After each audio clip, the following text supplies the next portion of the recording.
Bonjour à toutes et à tous, émission spéciale sur Radio Campus. Nous nous retrouvons pour un nouveau grand échange avec Grégory. Bonjour Grégory. Bonjour. Tu es interne en première année de médecine. C'est ça. En urgence. C'est ça. Merci beaucoup d'avoir répondu à notre invitation. Pas de soucis, c'est un plaisir. Camille est aussi avec nous, mais à distance. Bonjour Camille. Bonjour. Tu es étudiante en 5e année en externat. C'est bien ça. Merci beaucoup d'avoir répondu à notre invitation. De rien. Et Delia est avec nous. Bonjour Delia, en 2e année de médecine. C'est ça. Je suis également en 2e année de médecine. L'émission est présentée par l'Actuality Team, groupe d'émissions de débat étudiants, avec le journal de la faculté de médecine, Médecins sans tabou. Première question à Grégory, ensuite à Camille. Grégory, quel a été ton meilleur stage et pourquoi ? Alors, mon meilleur stage, je pense, c'est le stage de neuroradio, radio des urgences au CHU. Parce que c'est un stage qui est beaucoup trop formateur. On a appris beaucoup trop de trucs en très peu de temps. Et vraiment, c'est des connaissances qu'on peut porter un peu partout dans tous les domaines. Enfin, la radio, on en voit tout le temps, que ce soit aux urgences ou ailleurs. Et je pense que je suis tombé sur une magnifique team qui m'a transmis plein de connaissances, qui m'ont aidé aussi bien pour mon concours d'internat que pour ma vie d'interne actuellement. Et je trouve que c'était quand même pas mal cool comme stage. Camille ? Oui, alors moi, Je pense que c'était les urgences Salengro, j'en sors tout juste d'ailleurs. C'était vraiment un super stage, c'est très autonomisant. On voit vraiment énormément de pathologies. Franchement, c'est le stage que je recommande pour tout externe avant son internat, pour prendre plein d'automatismes et pour acquérir plein de connaissances et renforcer aussi les connaissances qu'on voit beaucoup en théorie dans les livres. Et c'est vraiment un super stage. Je pense que c'est vraiment le meilleur de mon externat jusque maintenant. Et c'était donc au CHU de Lille pour vous deux ? Ouais. Oui. Et donc vous recommandez les stages au CHU de Lille ? Alors, ça dépend des stages. Ouais. Globalement, au CHU, il faut savoir qu'il y a quand même pas mal d'externes qui tournent. Et dans un même stage, tu peux te retrouver avec plein d'autres co-externes. Et du coup, il y a moins de temps de formation pour chaque externe. Alors que plus en périph', tu as moins d'externes par groupe. Et du coup, les chefs ont plus de temps à t'accorder. Et du coup, tu peux être plus à l'aise et avoir un peu plus de responsabilité qu'au CHU. Mais après, il y a plein de stages au CHU qui sont magnifiques et on apprend plein de trucs et on est quand même pas mal autonomisé. Quel genre de responsabilité on a à l'hôpital quand on est externe d'abord, Camille ? C'est très dépendant du stage. Par exemple, au stage aux urgences à Salengro, on s'occupe d'aller voir le patient, de lui faire son interrogatoire, un examen clinique complet, et on en reparle ensuite avec l'interne ou le chef qui est dans le service, et on peut émettre quelques hypothèses diagnostiques, on peut penser à certains examens qu'on voudrait faire. Et par contre, quand on est par exemple, j'ai fait aussi un stage en traumatologie, là c'était bien différent. L'externe, il s'habille sur tous les blocs, mais on est surtout là en tant qu'observateur. Après, dans d'autres stages, on peut très bien servir à faire pareil, les entrées l'après-midi. On peut servir aussi quelquefois par exemple, passer des appels, prendre des avis. Ça dépend vraiment du stage que l'on fait et aussi de l'équipe et des responsabilités qui peuvent nous donner en fait. Tu rebondis, Grégory ? Ouais, je trouve que c'est pas mal dit. Quand on est externe, c'est vrai que à la base, le rôle principal de l'externe, c'est de tenir entre guillemets le dossier médical du patient. Et du coup, faire tout en sorte pour que le dossier soit au plus complet possible. Et du coup, dans le cas d'un dossier des urgences, par exemple, c'est faire l'entrée, récupérer les antécédents, le traitement à domicile, le mode de vie, ce qui s'est passé, l'histoire de la maladie. Après, c'est vrai, comme disait Camille, c'est très dépendant du stage. Et tu as des stages où tu es vachement autonomisé et on te laisse faire plein de trucs. Et tu as des stages où plus on est sur le côté, on encadre, on laisse faire un peu moins de trucs, mais que ce soit bien fait par ailleurs. Mais ouais, je suis complètement d'accord avec Camille sur ce sujet-là. Grégory d'abord, et puis ensuite Camille. Grégory, as-tu fait beaucoup de stages dans beaucoup d'hôpitaux différents ? Par exemple, là, tu es en stage où ? Là, je suis en stage au CHU, Ouais. à l'Institut Cœur-Poumon. D'accord. en gériatrie. Mais sinon, j'ai pas fait de stage plus loin que le CHU parce que pas de voiture D'accord. et les périphes de Lille sont un peu loin. Du D'accord. coup, j'ai tourné entre le CHU et Tourcoing pas mal de temps. Bah là, j'ai une question. Donc, tu es un interne en urgence et pourtant, Ouais. tu vas en stage en pédiatrie. En gériatrie. Ouais. C'est pas la même chose, ouais. En fait, comme tous les internats, tu as une maquette pour l'internat et il faut des stages à valider obligatoirement. Et dans le cadre de la maquette d'urgence, tu as un stage de gériatrie à valider au tout début de la maquette parce que il faut savoir que la plus grande partie de la population qui vient consulter aux urgences, c'est en grande partie des personnes âgées. Et la prise en charge de la personne âgée est un peu plus différente que la population jeune ou pédiatrique. Et du coup, il faut être formé à reconnaître des syndromes gériatriques, à voir un peu plus comment se présentent les maladies chez la personne âgée. Et du coup, c'est plus formateur pour après que sur le tas. Et est-ce que tu saurais dire quelle est la plaquette, justement Donc, il y a gériatrie, Alors, pour la médecine d'urgence, ouais, par exemple. la maquette de médecine d'urgence en première année, il faut que tu fasses un stage de gériatrie et un stage d'urgence. Ouais. Du coup, un stage dans TASPé, et puis un stage de gériatrie où c'est la plupart de TASPé qui va y passer. Et puis après, tu as 2 ans où il faut valider un stage de réanimation, un stage de pédiatrie, un stage libre et je sais plus. Et il y a un 4e stage à valider dans les 2 ans, le SAMU, il me semble. D'accord. Et puis après, tu as la phase d'approfondissement où on est docteur junior. Et c'est un statut qui a été récemment créé par la nouvelle réforme où tu es thésé mais encore interne. Et du coup, tu es docteur mais junior.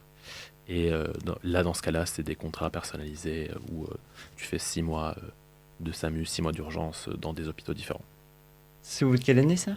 C'est à la 4e année d'internat. D'accord. Et Camille, toi aussi, t'as des stages obligatoires Oui. Alors, Du coup, en externat, on est obligé de faire un stage de médecine normale, donc par exemple cardio, neuro, gastro, etc. Ensuite, on est obligé de passer une fois en chirurgie. Ensuite, maintenant ça a changé, on doit faire soit gynécologie ou soit pédiatrie. On a un stage de médecine chez le généraliste. Et après, il me semble que c'est tout. Oui, il me semble que c'est ça. On a ces stages-là à valider et ensuite on a 12 stages à faire. Donc ça, c'est la maquette à valider et ensuite on peut prendre les stages qu'on veut, on peut refaire de la chirurgie si on veut, on fait un petit peu ce qu'on veut selon les groupes de passage dans lesquels on choisit nos stages. Et donc c'est ta dernière année d'externat, non, l'avant-dernière. Avant-dernière. C'est- Il te reste du coup quoi comme stage encore à faire, tu sais pas? Là, il me reste encore à valider avec le médecin généraliste et après j'aurai terminé ma maquette. Camille, toi, tu préfères les stages au CHU ou dans les hôpitaux périphériques? Alors, pour avoir fait les deux, c'est un peu... en fait, il y a des avantages et des inconvénients dans les deux. Du coup, c'est un petit peu difficile c'est un peu difficile comme question. En fait, c'est très dépendant du stage. On peut tomber dans des stages en périphérie qui sont géniaux, comme on peut tomber dans des stages un peu moins bien. Moi, si vraiment il fallait que je réponde aujourd'hui, je dirais que j'ai préféré au CHR. Maintenant, ça dépend vraiment du stage, en fait, je pense. D'accord. On choisit ça ou pas? On choisit, oui, en fait. Alors, on est obligé de faire un stage en périphérie, un seul sur les 12. Et en fait, on choisit selon notre répartition de stages.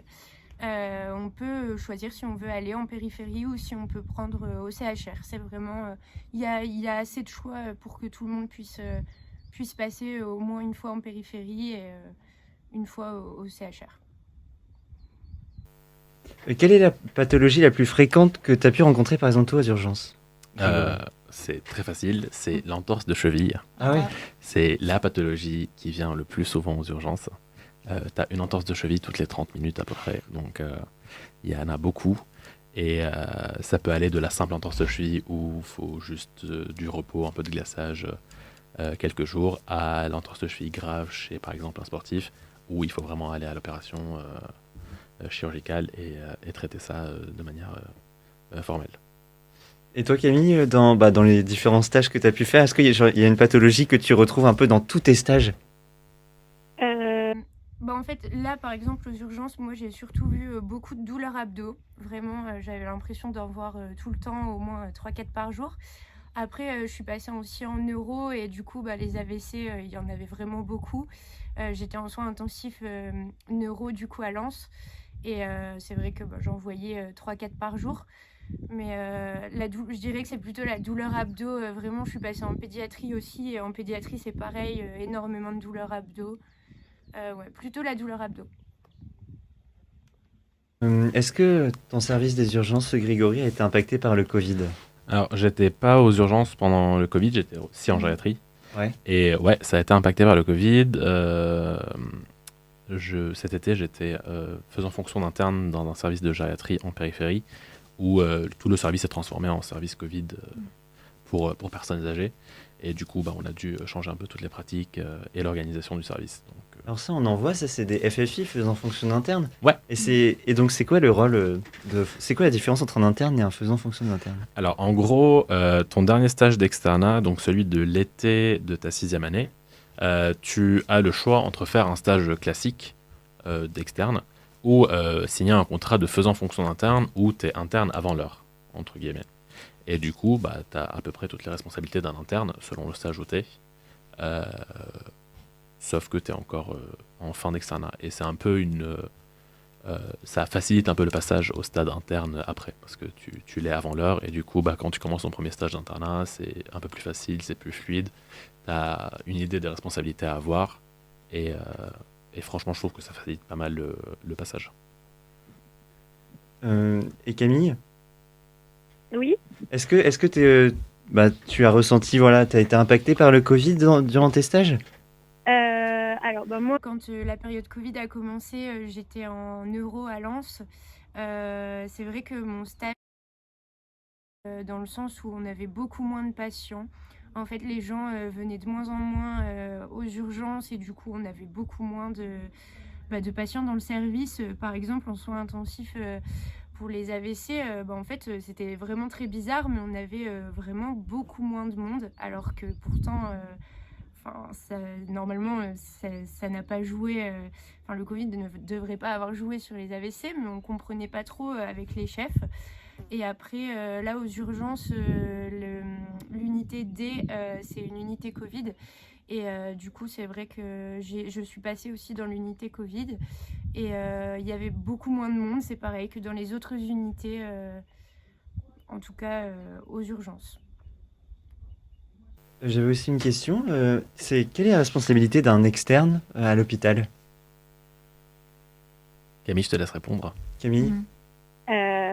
la responsabilité d'un externe, en fait, tu veux dire la responsabilité dans quel sens La responsabilité, qu'est-ce qu'on fait quand on est externe à l'hôpital? En 4e année, 5e et puis 6e. Comme je te disais tout à l'heure, nous, on s'occupe surtout, ça dépend des services, mais on s'occupe des entrées, de faire l'examen clinique, l'interrogatoire le plus complet possible pour aider en fait les internes et les chefs après quand ils revoient le patient. Et on peut émettre des hypothèses pour les examens qu'on aurait envie de faire, la prise en charge globale en fait du patient. Après, c'est très bien aussi, c'est d'essayer de s'intéresser le plus possible à tout ce qui se passe autour de la prise en charge de base. On peut essayer de suivre, par exemple, de temps en temps un patient qui va faire des examens cliniques, des examens paracliniques, pardon. On peut essayer de le suivre un petit peu dans toutes les unités pour voir un peu, en fait, le rôle vraiment de l'externe, c'est essayer il faut qu'on essaye d'enrichir nos connaissances. Du coup, il faut essayer de voir le plus de choses possible pour se familiariser un peu avec la prise en charge des patients, parce que quand on sera interne, en fait, ça va être vraiment à nous de gérer tout ça. Donc, vraiment, le rôle de l'externe, je pense, c'est vraiment d'essayer de s'intéresser le plus possible à toute la prise en charge globale du patient. Grégory, en tant qu'interne? Ma responsabilité à moi. Oui, et puis est-ce que tu peux rebondir sur ce que vient de dire Camille, par exemple? Alors ouais, elle a dit un truc très très intéressant, c'est la responsabilité externe, c'est surtout d'enrichir ses connaissances médicales, parce que quand tu es externe, tu es dans tes cours et c'est un peu différent de la réalité sur le territoire. Et quand tu es en stage, c'est l'opportunité de un peu plus concrétiser ce que tu viens d'apprendre et voir un peu plus comment sont poussés les examens, ce qu'il faut faire pour, et vraiment avoir une idée visuelle des pathologies que tu apprends en cours. Donc c'est super intéressant quand tu es externe parce que tu as d'un même côté le côté théorique que tu bosses chez toi et de l'autre côté le côté pratique quand tu es à l'hôpital et que tu vois la pathologie en soi. Mais sinon, quand tu es interne, ça change un peu. Que quand tu es interne, tu es un des médecins du service en soi. Ouais. Et du coup, tu as les responsabilités médicales, de trouver un diagnostic, de proposer une prise en charge, des thérapeutiques, et puis suivre un patient durant son hospitalisation ou après son hospitalisation, par exemple, si tu es en médecine générale. Et comment ça se passe, le concours de l'ECN, comme ça, en 2 mots ou... L'ECN, c'est un concours national Ouais. où tous les étudiants en fin de 6e année de médecine, du coup à la fin de leur externat, passent un concours sur 3 jours pour tester leurs connaissances en soi. Et on a des résultats, on a des notes et puis on est classé selon nos notes. Ouais. Et c'est ce classement qui te permet d'accéder aux spécialités. Et du coup, c'est selon le classement que tu obtiens aux ECN que tu choisis ta spécialité. Donc le premier choisi en premier, le deuxième en deuxième. Et le nombre d'internes, du coup, est limité dans chaque ville et chaque spécialité. Et du coup, tu as des places qui sautent avant que tu arrives. Et puis, c'est comme ça qu'on se retrouve à faire nos choix de spécialité et de ville. Et est-ce qu'on peut redoubler ou pas? Je l'ai fait. Ah ok. ouais. En gros, j'ai passé mes premiers ECN et j'ai pas eu le classement que je voulais. Ouais. Du coup, j'ai demandé à redoubler. Il y a une commission spéciale dans chaque faculté où tu passes et tu demandes à redoubler. Normalement, il faut avoir un projet professionnel un peu plus concrétisé Ouais. et savoir un peu ce que tu veux. Et puis, il y a un jury qui décide ou pas si tu peux repasser les ECN ou non. Et du coup, je l'ai refait. Et puis, Il y a beaucoup de gens qui redoublent ou c'est quand même non, assez léger? le nombre est quand même limité Ouais. parce que tu te doutes qu'on a besoin d'internes en France. Ouais. Et qu'on ne peut pas faire redoubler tout le monde parce qu'il n'a pas eu le choix qu'il veut. Donc il y a un quota, je ne sais plus te dire le chiffre, Ouais. mais il y a un quota de redoublement qui est très, très petit, mais il existe. D'accord. Après, il y a aussi la technique des gens qui redoublent leur 6e année parce qu'il y a Oui, ils font le Il y a niveau des de examens. ouais. et tu peux ne pas te planter aux examens et puis redoubler ta 6e année si tu ne te sens pas encore Ah ouais. en état de passer ton concours. Et Camille, toi, en tant qu'externe, comment tu vois le concours des ECN arriver. Ça fait peur.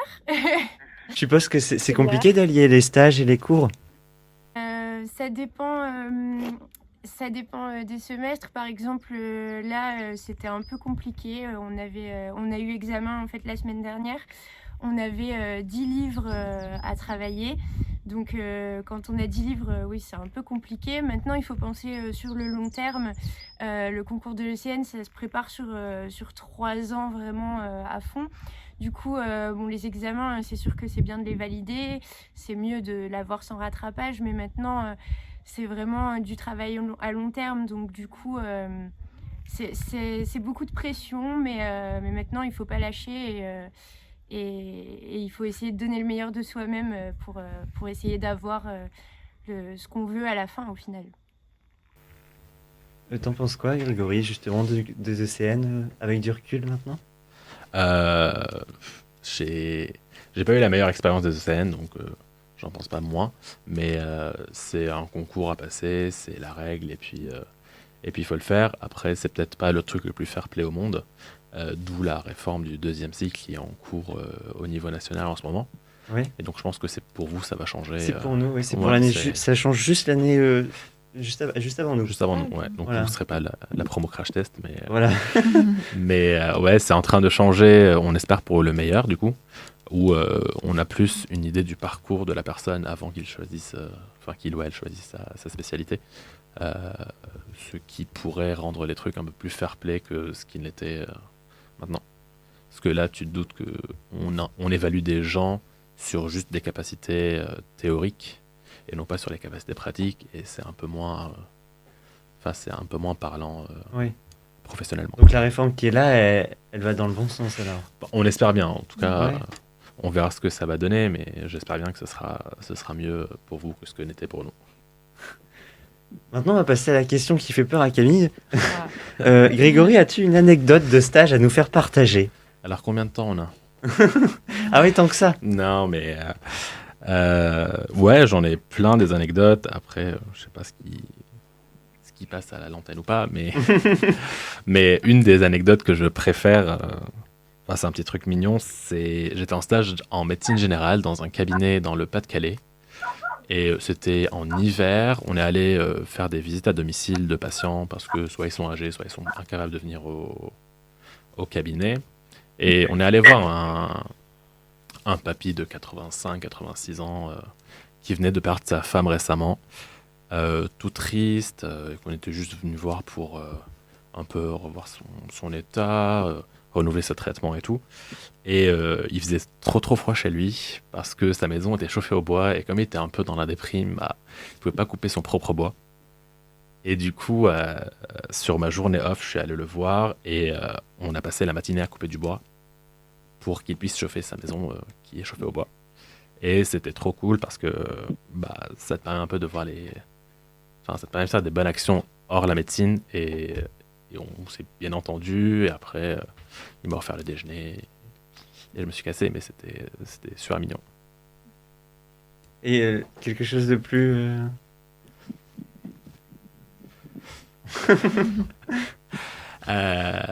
Oui, j'en ai une mais D'accord. ça implique des boules de pétanque et des orifices Ah oui. dans lesquels on veut pas que ça soit. En fait, on voit tout aux urgences. Ouais. On voit de tout aux urgences, ouais. Ouais. Parce que c'est un peu la porte d'entrée à l'hôpital. C'est soit la consultation programmée, soit les urgences. Et du coup, tu peux voir de tout aux urgences. Et c'est ce qui est un peu magique dans la spécialité, c'est que tu touches un peu à tout, sans beaucoup trop rentrer dans les détails, mais tu touches à tout. Quel est le plus gros avantage et le plus gros inconvénient à être externe, Camille? Alors, le plus gros avantage, je dirais que c'est que on est encore seniorisé, on a encore quelqu'un au-dessus de nous pour revoir un peu si on n'a pas fait une bêtise ou quelque chose. Il y a toujours quelqu'un qui passe derrière nous en général. Du coup, c'est vrai qu'on n'a pas cette pression que pourrait avoir par exemple un interne, par exemple de premier semestre qui arrive dans un service. Et après, un inconvénient, c'est un petit peu... en fait, des fois, on a l'impression d'être justement tout le temps suivi et qu'on revoit tout ce qu'on fait. Du coup, on a l'impression de ne pas forcément être utile, alors qu'au final, en fait, ça dépend encore une fois du service. Je me suis sentie assez utile aux urgences, comme dans certains services, je ne me suis pas du tout sentie utile. On repasse derrière nous et c'est vrai que ça peut être un peu frustrant. Donc, en fait, c'est un peu... je dirais que c'est à peu près ça. L'avantage, c'est qu'on repasse derrière nous quand on n'est pas sûr, et l'inconvénient, c'est que des fois, on se sent un petit peu trop materné. Ouais, je suis d'accord pour le coup avec Camille. C'est un peu le ressenti de tous les externes où des fois on a l'impression de servir à rien quand on est externe parce que on doit toujours repasser après et ça doit toujours être validé par quelqu'un. Donc t'as pas beaucoup de liberté d'action, mais après c'est aussi normal parce que c'est des étudiants en formation et on n'a pas tous la science infuse. Donc l'idée c'est un peu de revoir ce qu'ils font. Après, un des désavantages d'être externe, c'est surtout les cours à côté à bosser. Parce que tu peux pas t'impliquer en stage à 100% si tu as des cours à côté. Et comme disait Camille, pour les 5e années par exemple, ce stage-là, ils avaient examen une semaine après leur stage. Oui. Et du coup, t'imagines 8h, 18h à l'hôpital, après tu dois aller bosser tes cours, c'est un peu trop. Et du coup, tu peux pas t'impliquer à 100% en stage. Et du coup... apprendre le plus possible sur le terrain que ce que tu pourrais espérer faire. Et c'est quoi le plus gros avantage, le plus gros inconvénient d'être interne? Le plus gros avantage, c'est la responsabilité. C'est à la fois un avantage et un désavantage parce que c'est cool d'avoir des responsabilités. Tu te sens un peu plus utile dans la vie quotidienne du patient. Après, c'est aussi un désavantage parce que ça implique quand même un gros stress d'avoir des responsabilités médicales, d'avoir je veux pas dire littéralement la vie de quelqu'un entre tes mains, mais un peu ça aussi. Bah, vous faites Après- des gestes médicaux que c'est vrai que des fois vous êtes seul. Moi je voyais dans mon stage de mètre 2, on voit les internes qui font ça seuls. Ouais. Et comment être externe et voilà, comme Camille disait, donc on passe sur nous, et là être interne tout seul. C'est direct dans le grand bain, quoi. Bah, C'est- la transition Ouais. est C'est dure. brutal. C'est brutal, ouais. Ouais.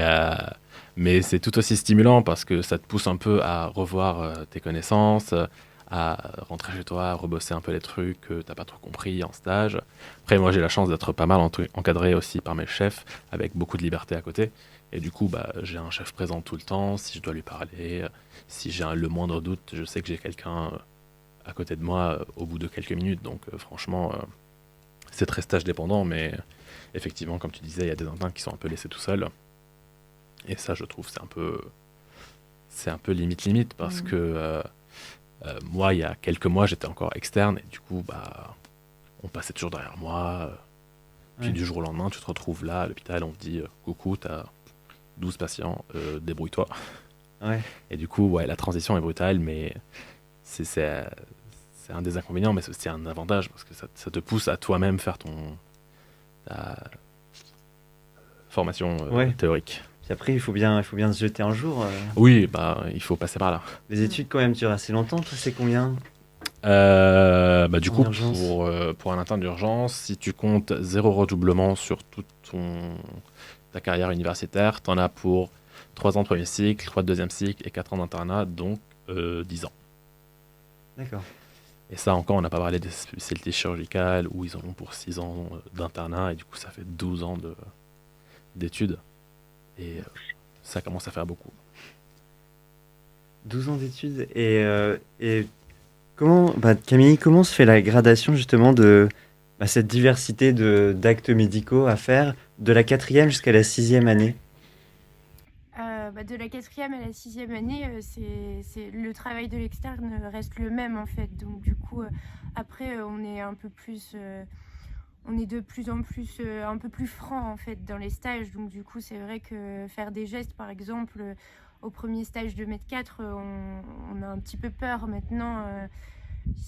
Ça vient au fur et à mesure en fait. Au plus tu fais des stages, au plus tu seras franc et au plus tu oseras faire des choses. Mais sinon, globalement, le travail reste le même pour de la 4e à la 6e année. Et Grégory, combien d'heures travailles-tu à l'hôpital par semaine? Oula. Je pense qu'à un moment donné, tu arrêtes de compter. Je fais entre 10 et 12 heures par jour, 5 jours par semaine, et après les week-ends, t'es de garde, ou tu fais les astreintes du samedi, donc ça fait, on va dire, la plus petite heure, c'est 55, la petite semaine, c'est 55 heures, et après, ça peut aller jusqu'à, j'ai fait des semaines de 90 heures, enfin, ça peut aller vite, hein. Quand t'es de garde, c'est 24 heures à l'hôpital, ça bouffe du temps. Et comment se fait, même question qu'à Camille tout à l'heure, la gradation justement de la diversité d'actes médicaux? Je pense qu'on fait pas la même chose en première année d'internat et en 4e. Bah, c'est un peu différent parce que selon le stage où t'es, c'est des actes médicaux différents que tu fais. Après, c'est vrai que tu as plus la confiance quand tu es un peu plus gradé, enfin un peu plus avancé dans ton internat. Quand tu as un peu plus la confiance et du coup, tu as un peu plus de facilité à faire des choses que tu ne ferais pas avant. Et comme disait Camille, ça vient vraiment avec comment tu t'imposes en stage et comment tu te sens de faire des trucs. D'accord.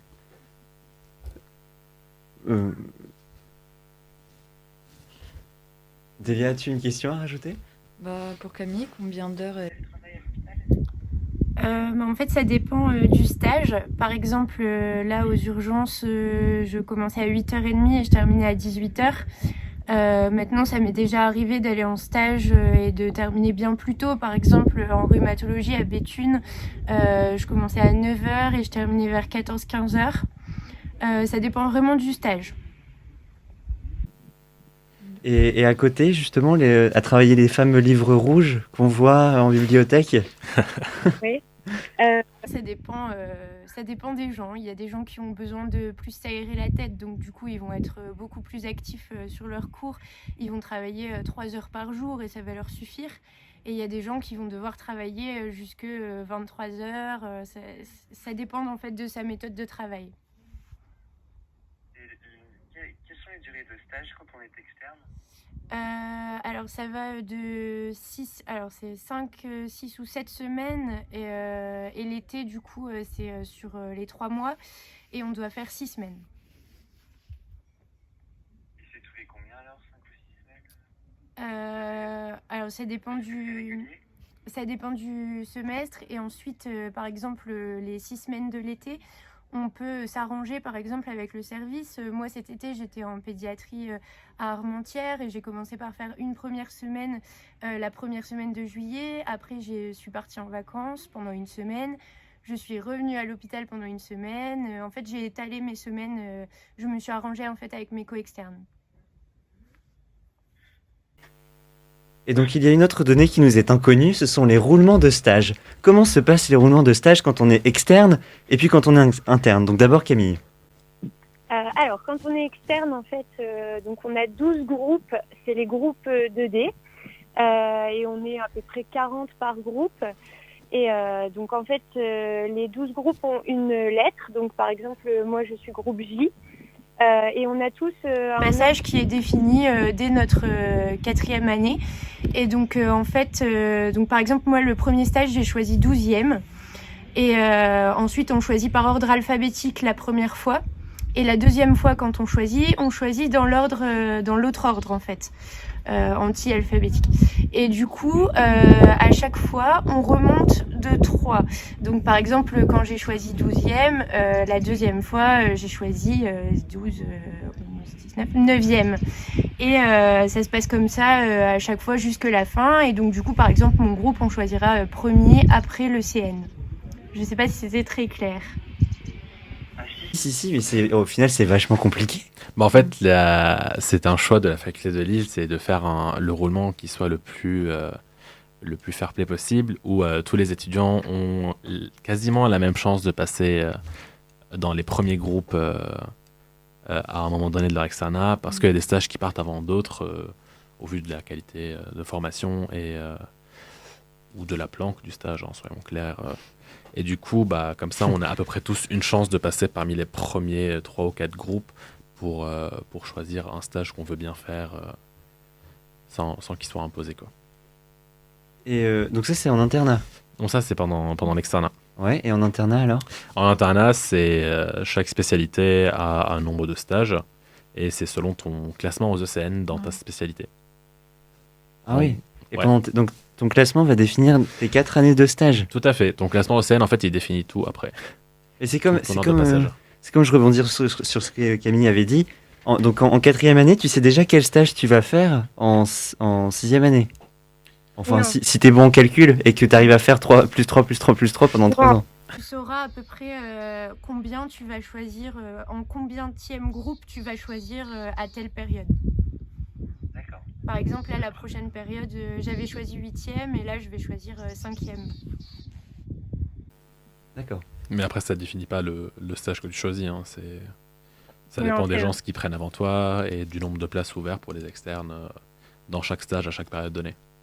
Parce que les stages ne sont pas fixés dans le marbre, le nombre d'externes non plus. Et du coup, ça dépend vraiment des gens qui passent avant toi. Et au final, on arrive vraiment à avoir tous les stages, enfin des stages assez diversifiés? Ou bien on est obligé de passer, voilà, manque de... On passe à côté de stage. Bah, en fait, ça dépend des stages que tu as vraiment envie de faire. Par exemple, il y a des gens qui vont privilégier plus la chirurgie, ils vont en faire plusieurs. La chirurgie, ça part pas forcément dans les premiers, donc c'est plutôt facile de l'avoir. Après, souvent les meilleurs stages, il faut pas se leurrer, ça part dans le premier, deuxième groupe. Les stages planqués aussi, ça c'est pareil. Les stages planqués, ils partent dans les premiers parce que bah, forcément, tu as beaucoup plus de temps pour réviser. Donc il y a plusieurs facteurs qui rentrent en compte en fait. C'est quoi ces stages planqués? stage planqué, c'est les stages où tu fais pas beaucoup de jours. D'accord. Où les horaires sont un peu plus calmes et du coup, tu as le temps Et on le voit ça de avant, bosser après. Avant de choisir les stages, on voit les horaires qu'on a. Bah, en gros, tu as le magnifique outil qui est Gélule C'est un outil d'évaluation de stage qui est adopté dans quasiment toutes les facs de France d'ailleurs, où chaque externe, après être passé dans un stage, il l'évalue sur la plateforme. Et ça te permet d'avoir un guide d'évaluation de stage assez complet sur les stages dans une faculté, les stages rattachés à une faculté. Et du coup, tu fais ton petit tri avant, tu vois les stages que tu as envie de faire, et il y a t'as le quota d'heures que tu fais, la charge clinique et non clinique que tu fais, l'enseignement, si c'est bien encadré ou pas. Et tu as une section de commentaires où les gens te disent un peu comment ça se passe le stage. Et du coup, tu as un peu une idée du stage avant d'y aller, enfin avant de le choisir en tout cas. Et normalement, c'est pas mal fiable sur ce que tu vas retrouver. Donc en internat, on fait que des stages obligatoires. En internat, on fait que des stages. Non, on a des stages libres aussi à faire. Ouais. Mais après, ça reste des stages libres. T'as pas tous les stages accessibles. Ça reste des stages libres que tu peux faire pour ta spécialité. Ça doit être des trucs qui doivent intéresser ta spécialité ou t'aider dans ta spécialité après. Et Camille, je rebondissais sur ce que tu avais dit. Par exemple, celui qui aime la chirurgie, est-ce qu'il est possible pour lui de faire que de la chirurgie ou quasiment? Genre, je sais qu'il y a certains stages qui sont obligatoires, mais Non. Il me semble que c'est bloqué à 3 stages de ton externat. En fait, c'est pour éviter que les gens fassent que de la chirurgie ou par exemple que c'est gynéco par exemple aussi qui est bloqué à 1 ou 2 stages. Du coup, non, on peut pas faire que un externat de chirurgie. et en internat? Bon, en internat, t'as une maquette, du coup, Ouais, t'as très peu de stages libres et les stages libres que t'as, c'est dans une liste de choix que tu peux faire, mais Et les stages libres en internat, c'est 6 mois aussi? c'est 6 mois. Tous les stages d'internat sont de 6 mois, D'accord. sauf pour la médecine générale où tu as des stages couplés gynécologie et pédiatrie. Ouais. Et du coup, les internes de médecine générale font 3 mois de gynécologie, 3 mois de pédiatrie. Mais c'est aussi très faculté dépendant et très ville dépendant. Et en externat, tu peux faire tes stages dans tous les hôpitaux du Nord-Pas-de-Calais. C'est tous les terrains ouverts en fait du Nord-Pas-de-Calais. Mais en général, il y en a pas mal. Béthune, Lens, Arras, Tourcoing, Roubaix. Il y a aussi sur la côte Boulogne, Dunkerque. Il y a du choix. Franchement, il y a du choix. Et Non, en- on est pas mal desservis. Et en Non. internat, est-ce que privé et public, ils se mélangent ou pas Ouais.